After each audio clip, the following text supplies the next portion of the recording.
Hi everyone, welcome to story time again with Miss Holland.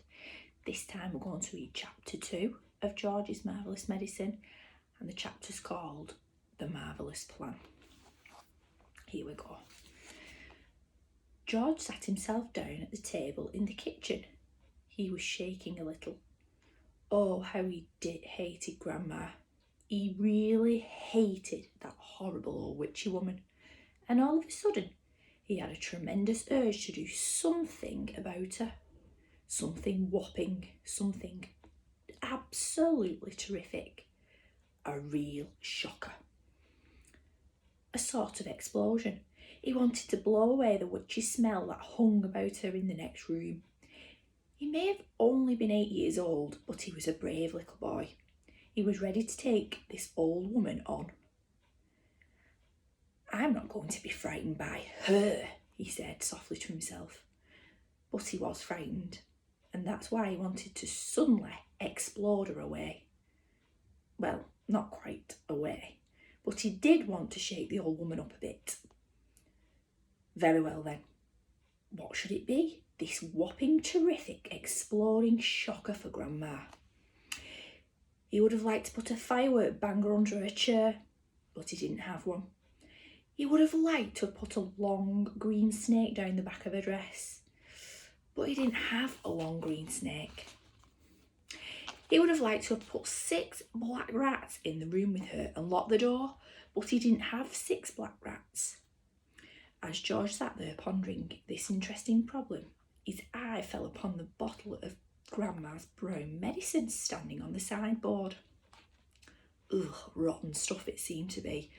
4 times a day, a large spoonful it was shovelled into her mouth, and it didn't do the slightest bit of good. She was always just as horrified after she'd had it than before.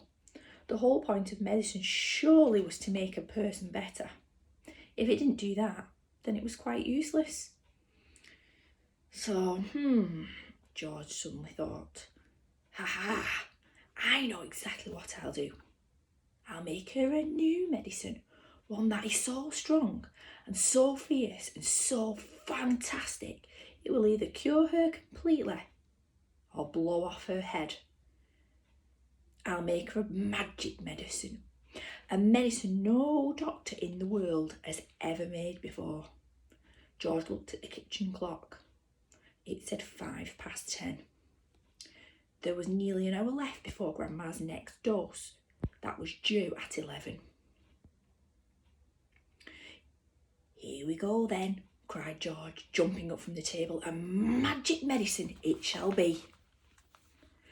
So give me a bug and a jumping flea, give me 2 snails and lizards 3, and a slimy squiggler from the sea, and a poisonous sting of a bumblebee, and the juice of the fruit of the jubjub tree, and the powdered bone of a wombat's knee. 100 other things as well, each with a rather nasty smell. I'll stir them up, I'll boil them long, a mixture tough, a mixture strong. And then, hey-ho, down it goes, a nice big spoonful. Hold your nose. Just gulp it down and have no fear. How do you like it, Granny dear? Will she go pop?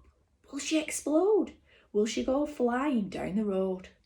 Will she go poof in a puff of smoke? Start fizzing like a can of Coke?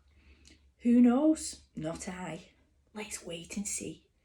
I'm glad it's neither you nor me. Oh, Grandma, if you only knew what I have got in store for you.